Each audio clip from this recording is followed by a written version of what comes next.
I'm Lisa Dahl, Health and Wellbeing Coach. Welcome to Getting Healthy Without Rules. This show is about understanding the things that impact your wellness and finding ways to improve it.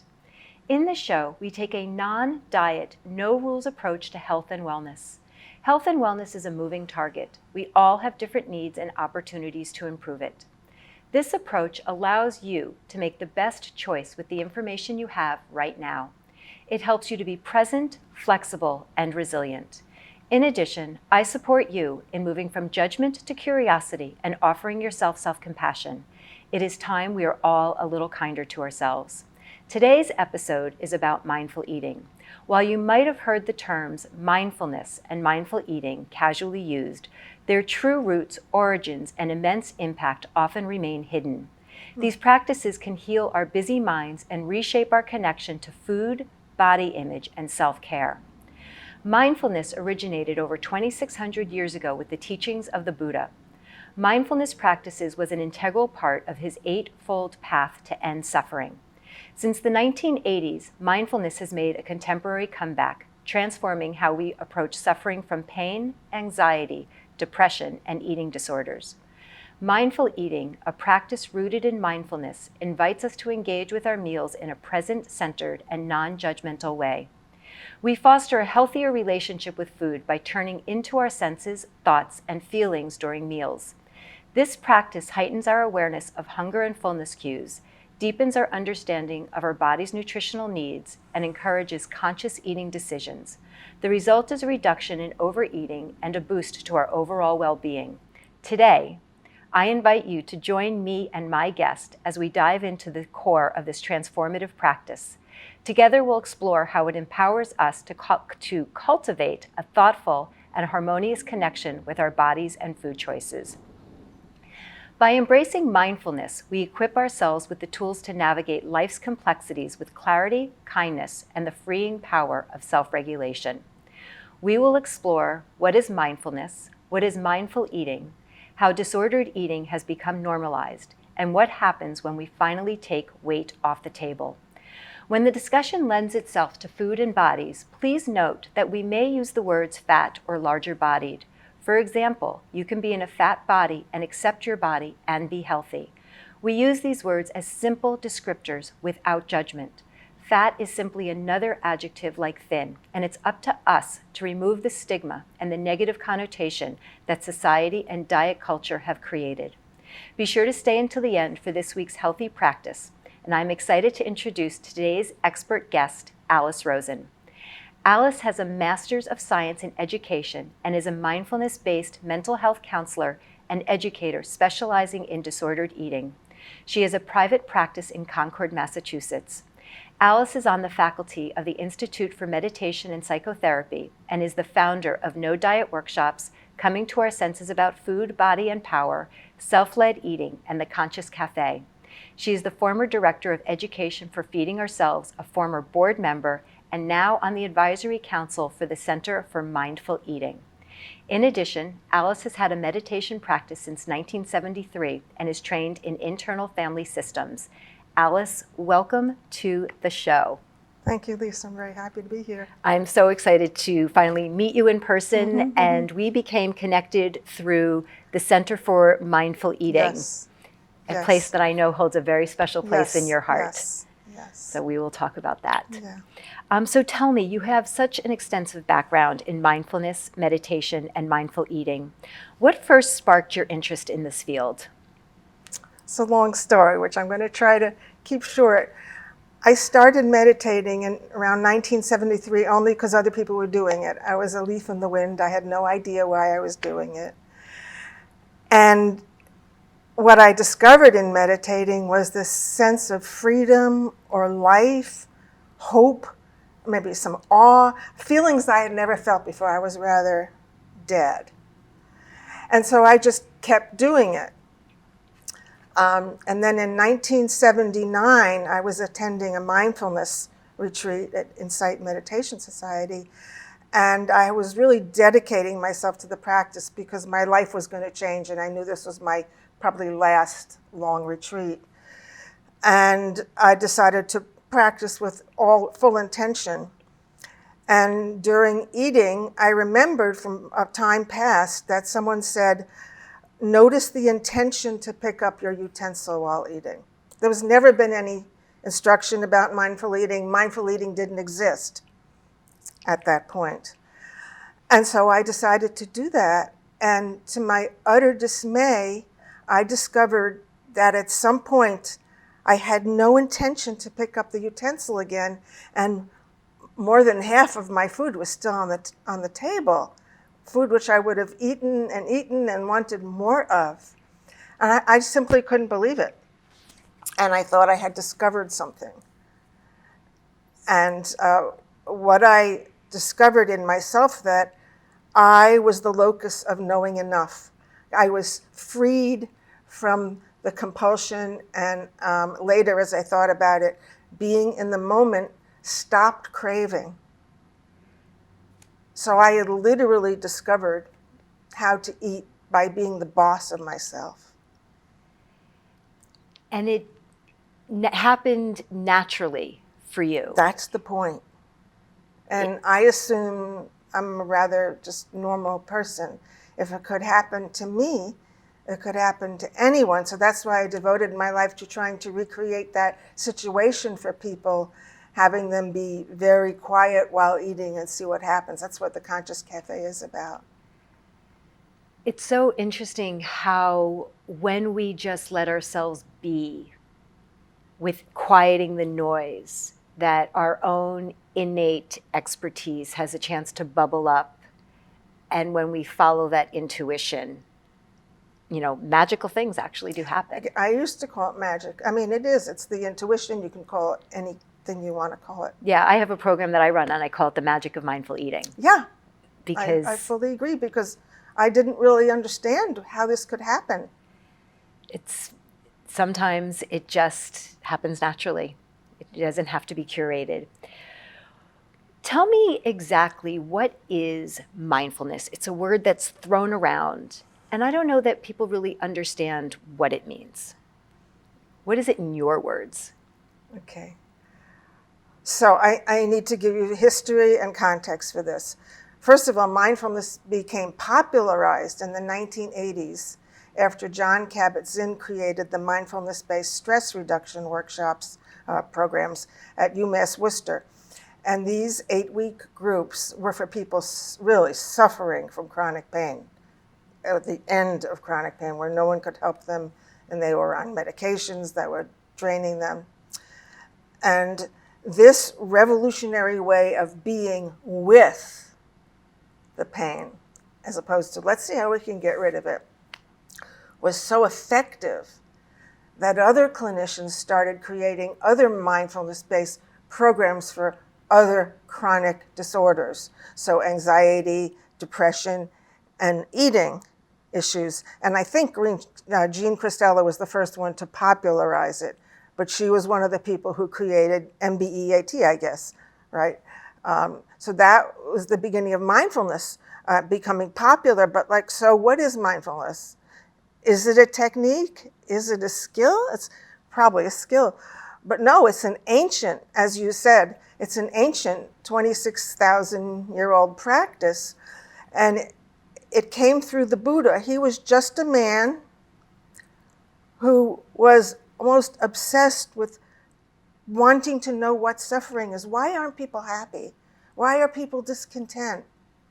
Why is there so much angst? And he wanted to know what that was, so he literally sat down only with himself to see what arises. And he's been actually called one of the greatest psychologists of all time, because he literally studied his mind.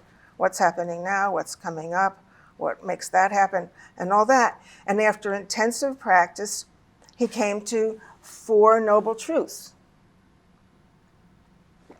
And the 4 noble truths is, the first one is, yes, there's suffering. People seem to have a lot of discontent, seem to be unhappy. 2, there's actually a cause to suffering. And that cause is wanting it to be different than it is, or thinking it should be different than it is. I just think this is amazing information. And then that manifests in 3 general energies. One is grasping, craving, wanting, not getting enough. Another is aversion, judgment, hatred. You can see the third is in the realm of denial, ignorance, delusion. And so he says those are the causes of suffering. Then the third noble truth is, hey, but there's a way to end suffering. And that's the Eightfold Path, which is the fourth. And so on that Eightfold Path is mindfulness, concentration, and those are the major. But the other ones, and I'll see if I can remember this, they're just normal, basic values that all people have. Right speech, right conduct, right livelihood, right view, right effort, right intent. I might have missed one, but it's all these aspects are parts of any treatment program for anything, right? But that's what mindfulness is about. It's about ending suffering, and by dealing with accepting it as it is. Because as a society, we just push it away.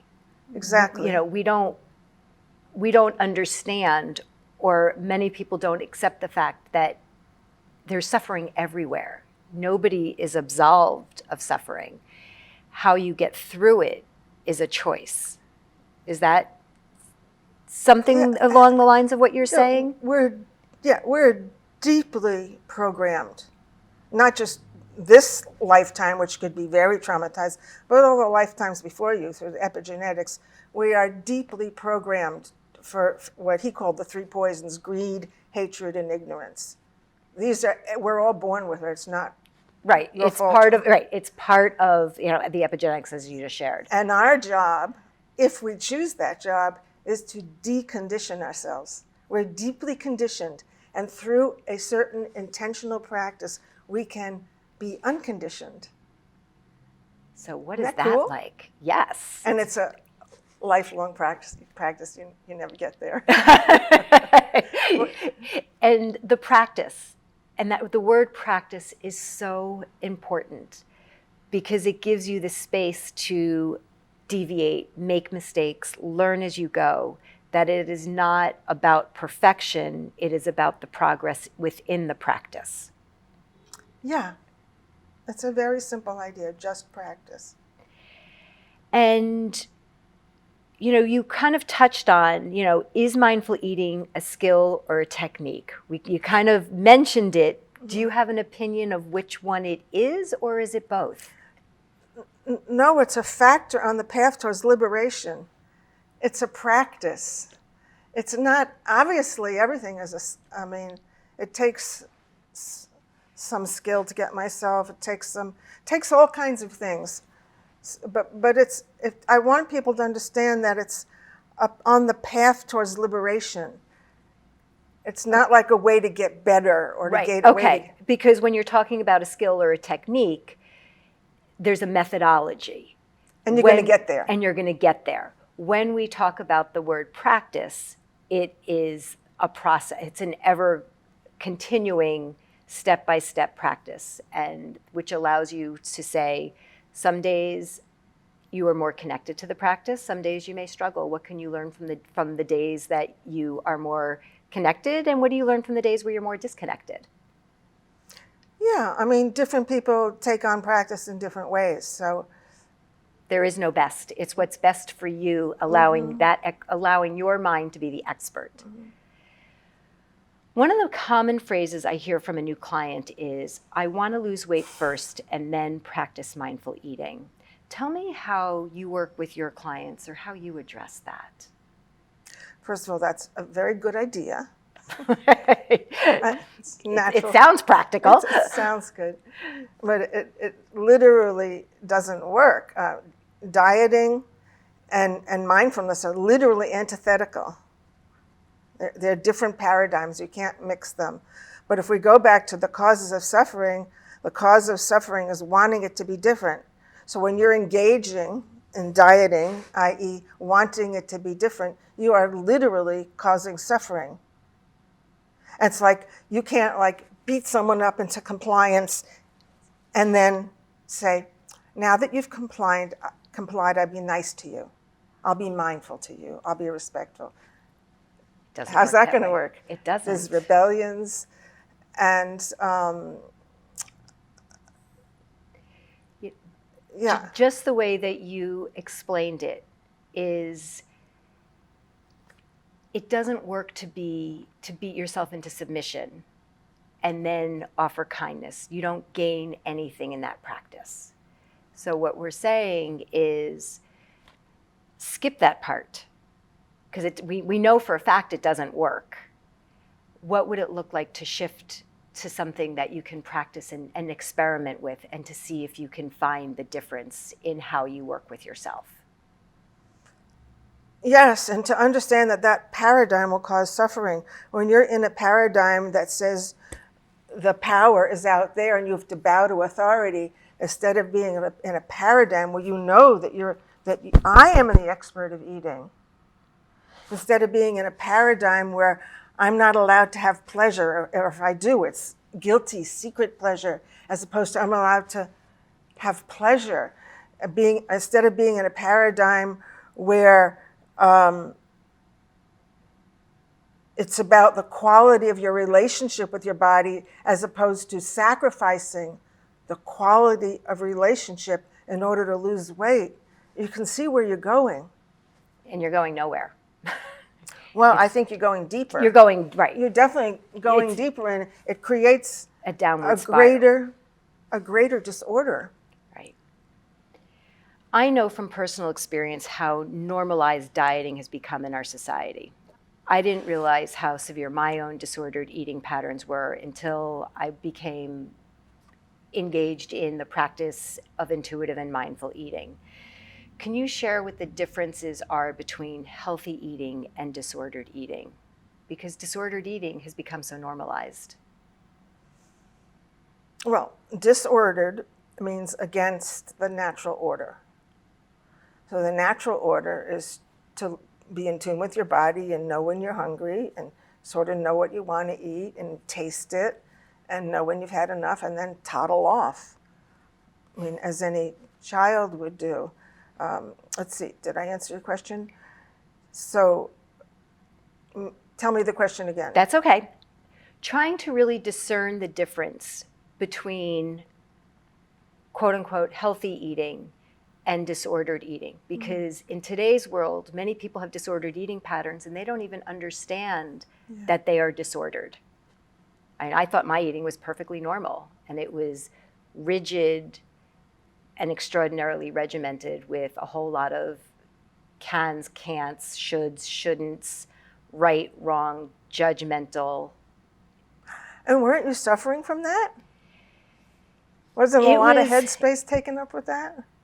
Yes, and you don't know it until you're out of it, because it had become so normalized. Yeah.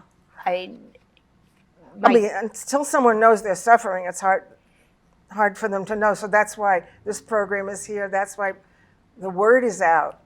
Yeah, that it could be different. I would go out to a restaurant with my family, and I think my kids would just want to crawl underneath the table, because I would torture the poor, wait staff of, this is what I want, but I want it this way. I'm not going to have it that way. Can you do this? Can you do that? And I just did it. Like I lived that way for years, and it was my normal. I didn't know that it really was not normal, because that's all that I saw. And if you ate other things, if other people around me ate other things, it came with a lot of judgment from my own mind. Mm-hmm. So it's interesting how we can shift our thoughts based on what we're learning and consuming. Right, so I think it's very important to have education out there, because you wouldn't have known it unless you got into the field of studying about it. Some people are very aware that they're suffering. I didn't realize until I started working with clients and seeing their suffering. And that's where the light bulb really started to switch, because I started out as thinking I was going to be the best health and wellness coach helping people lose weight. And then as working with my clients, they would be making such great progress in different actions and behaviors, only to feel defeated based on a number on a scale. And it was a mirror image of what my life was like. And I couldn't hold space or cause harm is how I felt that I was doing by having that metrics of weight loss on the table. And I discovered HAZE, health at every size, intuitive eating, mindful eating, and the whole practice changed my life personally and professionally. So I'm so glad that these different forms have made themselves very public. Absolutely. Health at every size. Yeah. How does mindful eating help people struggling with disordered eating and the connection with body image issues? How do all of those three things go together? Well, there's the research on mindful eating shows that there's decreased frequency of binges, being out of control. There's a greater sense of that if I'm not being in control, that somehow I'm magically in control. There seems to be a decrease in anxiety and depression. That is one other factor. Now, what could that be? And there's an increased awareness of satiety and hunger. So these are empowering. Okay. The practice doesn't really include body image. I mean, doesn't like. It's very hard to transmit, actually. But when you become the expert of your own needs, then your body will become what it's supposed to be. So it's about acceptance. In the mindfulness practice is literally about acceptance in the moment. So if I have a fat body or a crooked body, as I do, I note that discomfort, but I don't dwell on it, because I know that if I dwell on wanting to change something, that I will cause suffering. That's the most important thing I want everyone to hear. That was the most important statement, right there. Right there. If you could just repeat that one more time. If one is unhappy with the present moment and wants it to change, what you do will cause suffering.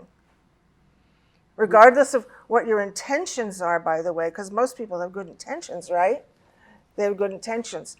But it will cause suffering. So focusing on body image is sort of a waste of time. There's a concept. And it's, and what you're sharing is, just because I've gone through this personally, that it is about a lot, for me personally, it's a lot of intentional thoughts that negative body image will creep into my mind. And I know, just because of my practice and professional training, I have a choice. I can go down that rabbit hole and cause that suffering, or I can choose a better thought. And it takes time. We are not talking, it goes back to practice. We are not talking about, here's the rules, do this thing, and tomorrow you're going to magically feel better. Yeah. That it is a step-by-step process. And it's not about going backwards, but sometimes you end up going sideways. Yeah, I'll say yes to that. Okay, right. Diet mentality. How does that keep people stuck? When you think about not diet mentality, what comes to your mind? Well, it's another way of answering the same question. Diet mentality takes away all your power. And then, and don't forget, diet mentality is highly reinforced by forces which profit from you not being comfortable in your body. So people are profiting from you. So tell us, where does that diet mentality come from? Where does it start?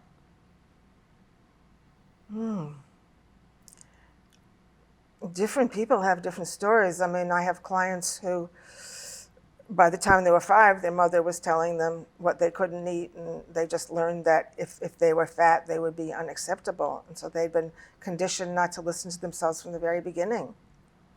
That's a start. Other people come to it at different points in their life when they start reading media and compare themselves. Oh, I'm not good enough. Other people have trauma. A lot of us have trauma. And don't forget, eating for reasons other than hunger, eating for emotional reasons, it can work in a way. It can shut you down. It can make you temporarily, I got something to look forward to. Oh boy. It can do all kinds of things. I remember one client telling me that she was a kid and she could steal food before she went to bed and was very neglected. And she said, I'm going to have a party in my mouth. So there's an emotional link between food. And sometimes it's a really useful tool. Absolutely. Imagine if you didn't have that tool to alleviate the suffering. I wouldn't call it a tool, but I think it's somehow eating is a drive. It's so connected to emotions and everything that it's sort of a natural thing to eat, to comfort yourself. Taking away the power of the tool, that that negative is that it is a natural experience to be able to want to soothe yourself. It's an absolute natural experience. And if you haven't had the experience of being comforted by a caretaker, it fills a void. If you haven't had the experience of being allowed to experience your rage or your anger or your disappointment, and it's okay, you just can't break the chair. But many of us have not learned how to regulate ourselves. And it's a way to create self-regulation. Yes, absolutely. And that is not a negative, is that it is something that you know how to do for yourself. Yeah. And it's learning other processes to be able to create soothing in addition to food. Yes. Let me see how I want to say this. It's not our fault if we've developed this using food, but it causes suffering is the problem. It causes all kinds of side effects. So we get mad at ourselves. So it doesn't work in the end. Right. It works until it doesn't work. But the way I see it, food is a great comfort. So when I'm deciding what I want to eat, when I'm checking in with what I want to eat, my mood will determine what spices or what texture or what temperature. So a good soup would be comforting if I want that comfort, if I want to be jazzed up or I want to like fight on something. So it's food can and should be part of the mix of comforting and bringing yourself joy and anticipation. Oh boy, a birthday cake. Oh boy, without the mental drama that goes behind it. Yeah. Understand. You can have it all. You can have your cake and eat it exactly. too. Have your cake and eat it too. Exactly. And it's about trying to understand what's going to satisfy you physically, mentally, and emotionally. Yes, and you have the internal resources to do that. And it's learning to trust yourself that you have those resources. It's also taking the time. Time is a problem. Many people don't make the time or take the time. I'm not sure if I saw it in whatever, if you're too busy. Well, sometimes you're too busy, but how could you always be too busy that you can't give time to eat? If you understood what a sacred act eating is, I mean, we're 100% dependent upon food. Non-negotiable. Yeah. How do you want to treat that which you are 100% dependent on? You want to go, nah, nah. I mean, it's such a big picture, but it's about bringing respect and gratitude towards the eating. How do you change that? It's learning to change your relationship with the food and with your values of what's important to create your best future being or your present being. And we view food in so many different categories that when we start to understand that we are 100% dependent on it, how do we make that relationship one that is respectful, nourishing, satisfying? And that does bring us joy. I, first of all, would surround myself with like people. I would listen to the show. I would get a nutritionist or a coach, or I would get a therapist. I would, there's so much information out there about how to work with food. And I do want to mention the Center for Mindful Eating, because they're really a forefront of this now. Worldwide organization of trying to bring mindful eating to the fore and to expand it to the whole of it. So I mean, I practice a grace. I teach it to my children and grandchildren because it's a teaching tool in itself. We thank the sun, the wind, the earth, the rain for this beautiful food, where it depends on all this, all the creatures who gave their lives to feed us, all the human effort that went into bringing it to us.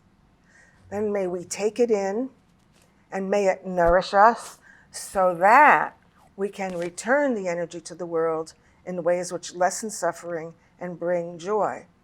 In my mind, that says it all. It's a big picture. And I could just feel, listening to you speak, I could just feel that in my body. Yeah. I mean, it's what a lovely way to be able to have an eating experience, because you've already elevated the experience. Doesn't matter what you're eating. Doesn't matter what you're eating. It does not make a difference. It's how you create that relationship with whatever it is that you are eating. Exactly. Can you tell us the difference between intuitive and mindful eating? Well, again, mindfulness is this. That's why I spent all that time. Mindfulness is a practice on the path. So, but you can be mindful in this moment, or how do your feet feel? We can be mindful in any moment. So intuitive eating uses mindfulness. Intuitive eating is a fabulous compilation of the whole thing, differentiating hunger, nutritional hunger from emotional hunger. So all I knew when I first came into the field was, wow, I'm in charge of myself. I mean, I know when I have enough, but I never actually thought, well, if I don't eat when I'm hungry and I really wait till I'm too hungry, how am I going to eat? Or what is fueling this desire to eat? So intuitive eating is a beautiful model. That book is old. That was one of the texts we used when I was working for Feeding Ourselves in God knows when. all the years start to blend together. But anyway, it's a beautiful, beautiful way of breaking it down. They work well together. Totally. They go hand in hand. I know you're trained in internal family systems. Can you tell me what internal family systems actually is? So internal family systems is a psycho-spiritual model developed by Dr. Richard Schwartz in the 80s. The spiritual aspect of it is that IFS recognizes that inner leader, that intuitive place. It recognizes that it's there, and that the potential is that the leader heals you. Like from yourself, you can heal. And the other part of it, it recognizes all the multiplicity of parts, all the hurt, wounded, shamed, hidden parts, and the parts that try to manage it, and then the parts when they can't manage it go crazy and hit someone or eat a pie, or you know what I mean, compulsive things. So the internal family systems, I started studying that in 2004, and I went, I finally have a way to deal with the resistance to mindful eating. Because when I ask most of my clients to sit still, they'll sit still, and all they'll hear is their critic berating them, and they can't stand it. So then they have to douse it. So it's a beautiful way of compassionately looking at all the aspects and the three poisons. He calls it the three poisons of the Buddha, but internal family systems really understands that both greed, hatred, and delusion are desperately trying to protect our wounded places. So it's a way to help break down this resistance, not break down, have the resistance relax. And it helps. I have a couple of clients that work with therapists, and they use IFS as well. And it's interesting when I'm working with them on how they're able to label their parts and those voices. And it empowers them to be able to have that inner conversation and to be talking to the different parts and learning to talk to those different parts with kindness and compassion. And it's just fascinating to watch the growth when they can connect with who's saying what within their body and how to move within that space. And the key thing is they're differentiating. It's like normally we're blended with it. Like I'm just angry and I'm just gonna. But through both from mindfulness practice and through IFS, you can start to differentiate and see that as a distinct entity. I see so much more compassion with that practice when they are struggling with the negative and the critic, that they're strengthening the kindness and the compassion, and that's where they start to be able to make more progress or better progress moving forward. Very well said. So that when that leader, he calls it self, you can call it intuitive, someone could call it spirit, we inherently have compassion. It's the piling up of all the conditioned defenses which obscure our true self. So in this process and other processes, the self-compassion is already there. And it's easier for people to be compassionate for others than for themselves. Is that true or not true? I'm not sure. Yeah, but I don't know if that's really compassion. I'm being cynical here, but that's okay. Tell me.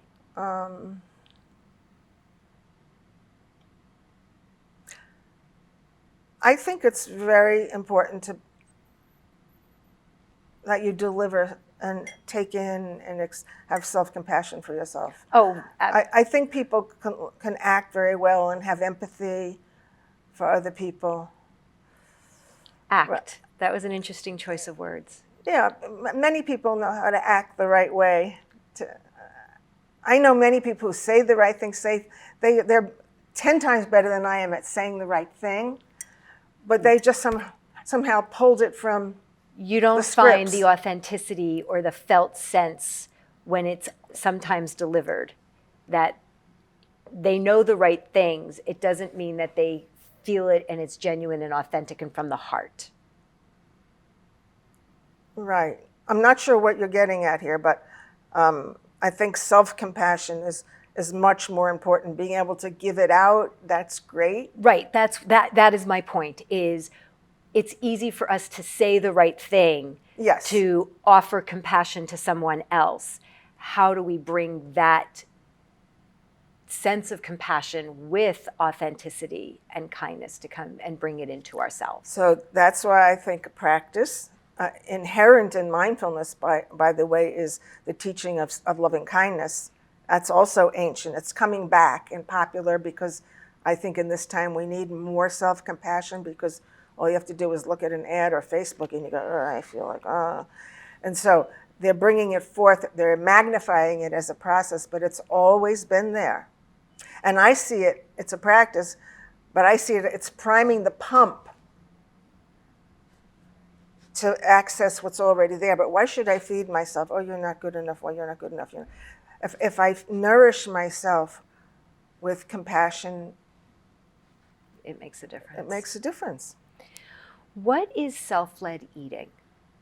I know it's a term that I've seen you use. So I coined that. Other people are using it because it's a no-brainer, because the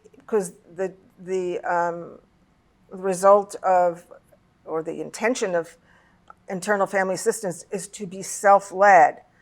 It's like the conductor of an orchestra without a conductor, all playing different pieces, or a conductor. So self-leadership, the person here who knows, like if a part says, I'm hungry and I'm sad and I'm this and that. Okay, We're hungry and sad, but we're 20 miles from a restaurant. We're driving, So I'll make sure to stop as soon as we can. Oh, and I discovered some snacks here. And it's how to talk to yourself, how to talk to all the parts of you. With kindness. With kindness. And to respond appropriately to them. Kindness is such an important word. Yeah, kindness. That's the kindness. But so self-led eating is eating from that place of inner authority. Listening to those cues, listening to those voices, and responding with that kindness and that compassion. Yeah. What simple mindfulness practices can people start today to become more mindful? Today? Today. Somebody who's listening and they've already discarded that conversation of, I'm not going to diet first. I'm ready to start the practice of mindful eating. Where do they start? Well, in this day and age, especially thanks to COVID, it's crazy. There are so many ways you can access mindfulness teachings. Headspace, Insight Timer, I'm blanking. But you can always find someone to teach you, right? And then, of course, there's groups and there's centers. So if you look up a course or a class or a webinar, you can find that. And I think that's a very good thing to do. Also, there's groups. There's organizations. There's a lot of my colleagues who are nutritionists run groups. Right. And if they don't have access to, everybody has different financial means. What about the person who is suffering by themselves and are ready to take that small step? What does that first step practice look like for them? Well, you could, first of all, you could try to sit still and see what that feels like, but you could make your eating a sacred place. First of all, make an intention, even one day a week. You could make the intention to sit down calmly at a table that doesn't have bills on it. Because that does not help calmness. Sit down calmly when you're hungry. And I would use the technique of notice your intention to pick up the utensil or pick up the sandwich and just go from there.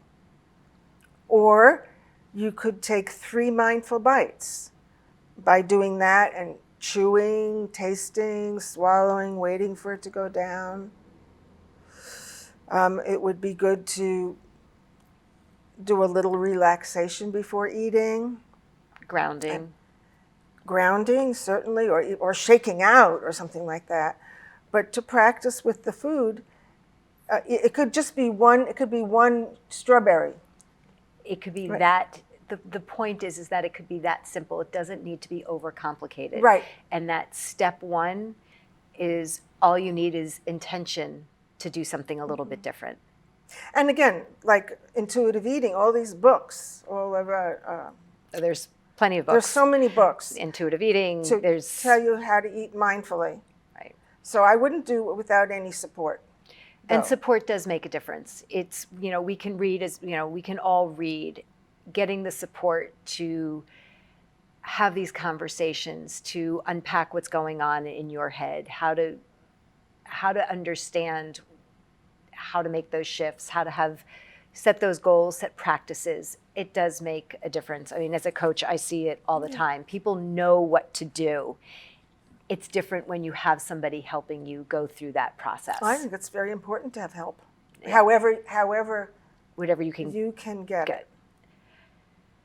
How can the practice of mindful eating, what do you say to the person who is on the go, in the car, transporting their kids? And I know we touched on it a little bit, how could you be busy 24/7? How do you deal, though, with the busyness during the day and mindful eating? Can they be together? Well, they have to be together. But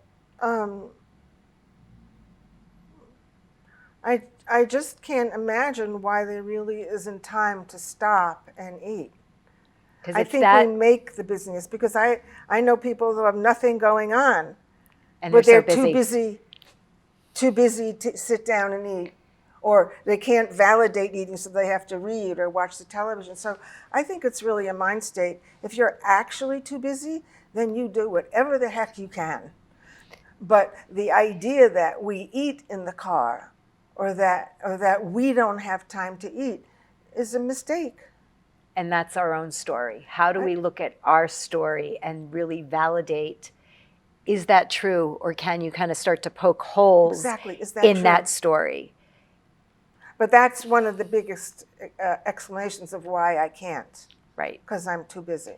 How do you take a step back and gain a different perspective? Because we can all shift our thoughts and understand our priorities and our values. When we shift our relationship to eating and healing, and it becomes a priority, all of a sudden something else you become a little bit too busy for. Is that serving you the way that improving your relationship to your food and body will serve you?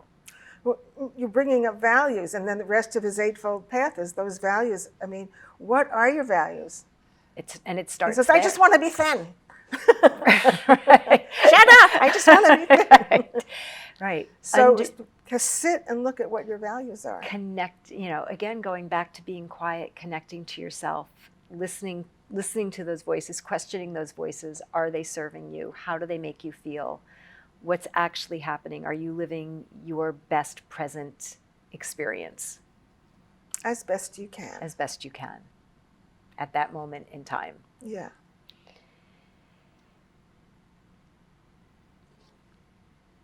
So one doesn't really know how, does one have to know how to formally meditate to eat mindfully? Well, I have an opinion on, first of all, many people practice eating mindful and they don't formally meditate. But I think unless I had those 4 years of prior practice, I would never have had the skill, the ability to focus so intently. So I personally think that a practice of some sort is very helpful. But still, there's no reason why one can't practice right here. Here's the food that I'm hungry for. How can I respect it? How can I pay attention to everything that's happening? You can deepen your practice with the more, with all the with the accumulation of the practice itself gets deeper and more connected. Yeah. Tell us about the workshops and programs that you've created around mindful eating, because I know that in your intro I mentioned a few, and I'm so interested in everything that you're offering. So tell us a little bit about that. Okay, the only thing that I'm really doing right now is the Conscious Cafe, and it's on the Center for Mindful Eating the first Tuesday of every month, not any month, every month. Anybody's welcome, you have to register, and that's an hour or so practice of we eat mindfully together. So that's a wonderful support. Talk about support. My other workshop, which I used to do, they had different names given the time, because in the beginning I did not feel qualified to use the word mindfulness, because who am I? And so I first called it body intelligence. That was my first thing. And one group was coming to our senses about food. But they were all the same. They all facilitated the actual experience of eating mindfully and discovering your own satiety, preceded by knowing what hunger is, differentiating hunger from emotional needs, all that jazz. But they were all sort of the same. I love how you said that you didn't want to use the word mindfulness or mindful eating because you didn't feel that you were qualified. And it's something that I resonate a lot with, of where you feel like you know something, like you feel confident that you know it, but you're afraid to put your own label on it, that you are the expert. And all these years later, what was the defining moment that said, you are the expert and I can say, I teach mindful eating? Well, I say I'm mindfulness-based. And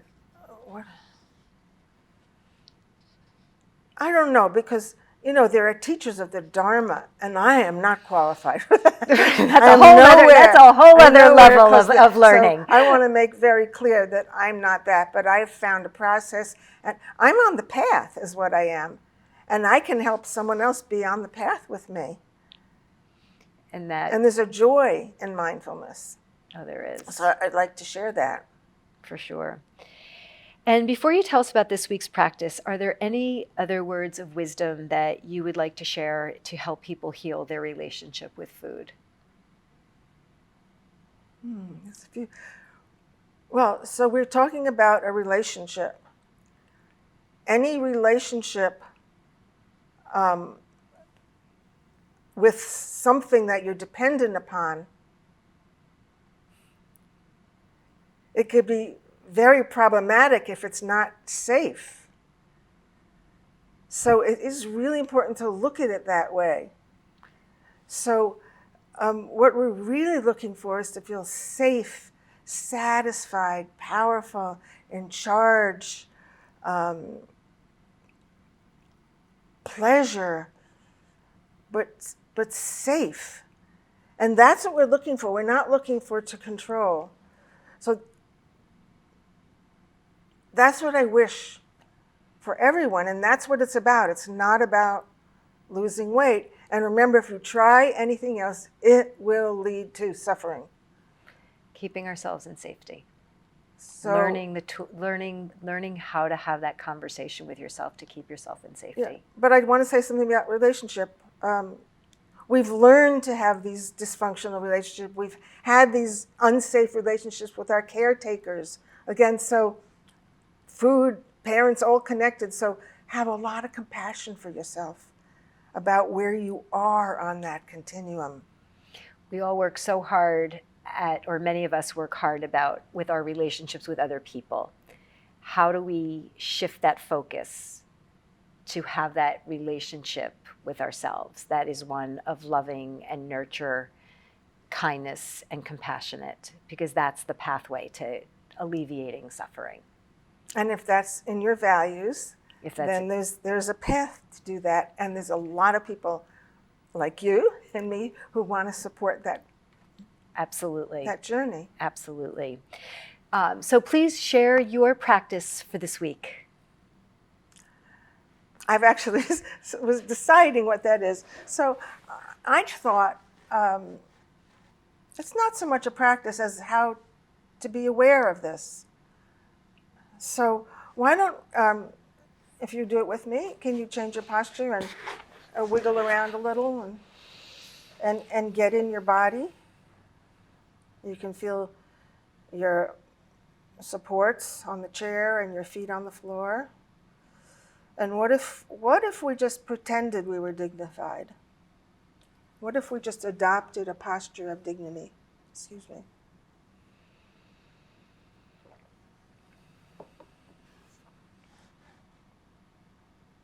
Pretend.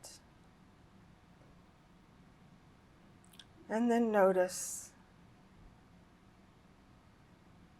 that your body is breathing all by itself.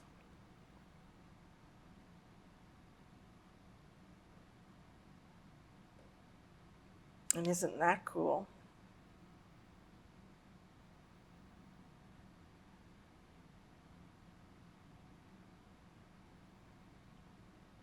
And invite softness, kindness, and clarity to this moment.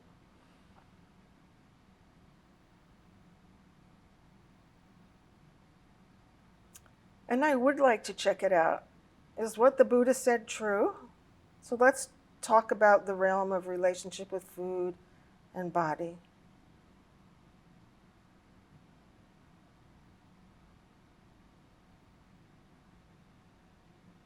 Do you see that there's a part of you that wants it to be different?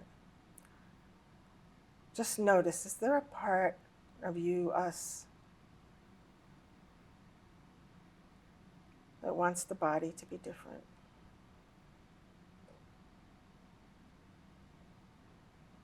Just acknowledge that. And then check out. Are there ways in which there's craving, grasping, wanting, lack of satisfaction? Are there ways of pushing away, hating, judging, controlling? Are there ways of being in denial in your relationship with food and body, or ignorance? Like, if I do this, I'll lose 50 pounds in 2 days.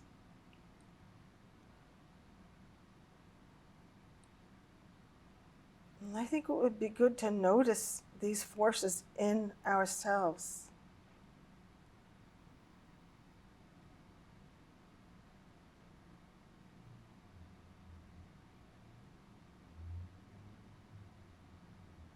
Recognize what's running your internal system.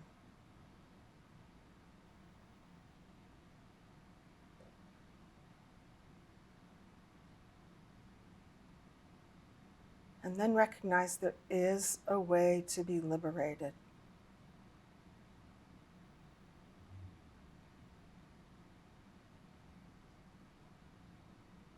Say to yourself, may I be safe and protected. May I be happy. May I live with ease and with kindness. May I love and be loved. And just notice what it feels like to reflect in this way.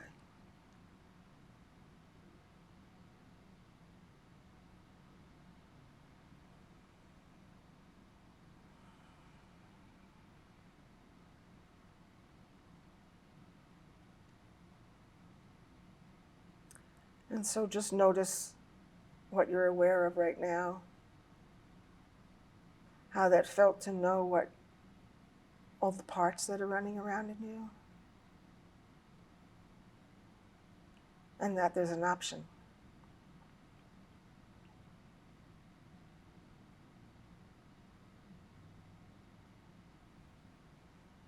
And take a nice big breath and feel that body again.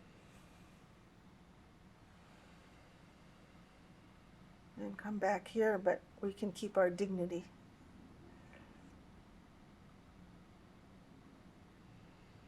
Well, that was lovely in so many different ways. And noticing, personally, I've had a challenging few days, and just that reminder of that kindness and self-talk just shifts your entire mindset. It's amazing, the powerful basic, isn't of it? just the simplicity of just being and changing those thoughts and how powerful they are. So thank you for that beautiful practice. Thank you. So I'm trying to regain my composure here and to finish up. Today we have learned about mindful eating and how it is one of the key components of letting go of the diet mentality and finding peace with your food. If you're looking to continue the conversation, please visit me for my monthly office hours, my conversations, and I'm always welcoming your thoughts on what you are learning and gaining from these impactful and powerful conversations with my guests. Thank you for watching, and I look forward to seeing you next time on Getting Healthy Without Rules.